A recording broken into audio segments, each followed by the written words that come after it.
kolegice in kolegi, spoštovane študentke, spoštovani študenti, spoštovani obiskovalci Fakultete za družbene vede, lepo vas pozdravljam na otvoritvi razstave Evropske vibracije, s katero bomo tudi na naši fakulteti počastili začetek predsedovanja Slovenije Evropski uniji. O motivih za današnji dogodek bosta spregovorila dekan Fakultete za družbene vede, redni profesor dr. Anton Grizold in pa podpredsednica mladih federalistov, kolegica Iva Tršar. Prosim kolega dekana za nekaj pozdravnih besed.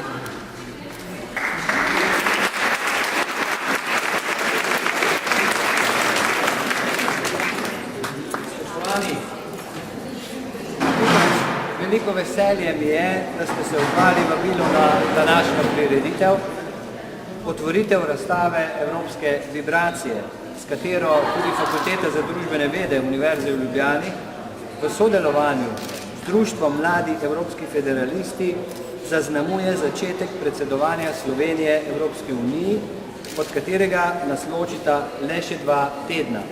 Nacionalne strune so močne, kar je pravilno, a evropske v srcih Evropejk in Evropejcev vibrirajo prenežno.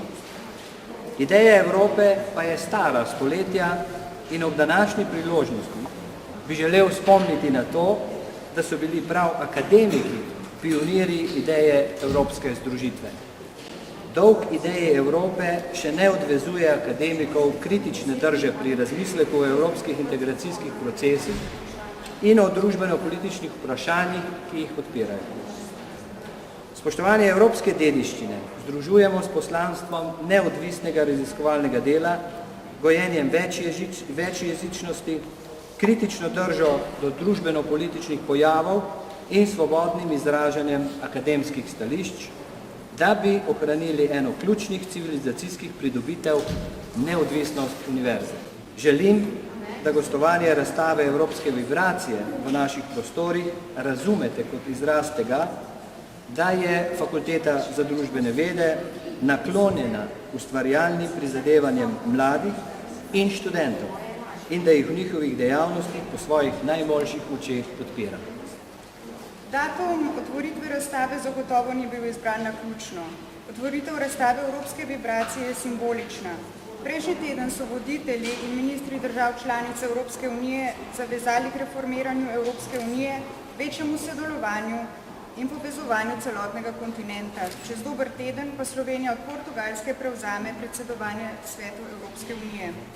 Z evropskimi vibracijami smo mladi evropski federalisti v sodelovanju z Evropsko komisijo in Café Babel spodbudili mlade, da razmišljajo o vedno bolj združenem kontinentu ter svoje občutke izrazijo v slušni, video in audio obliki.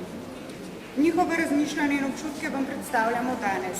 Na potoči razstave, ki je obšla celotno Evropo in nekatere afriške države, ter se nazadnje ustavila pri nas v Ljubljani, so zbrane najboljše fotografije, video in audio posnetki.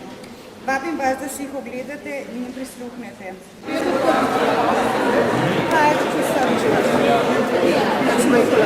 to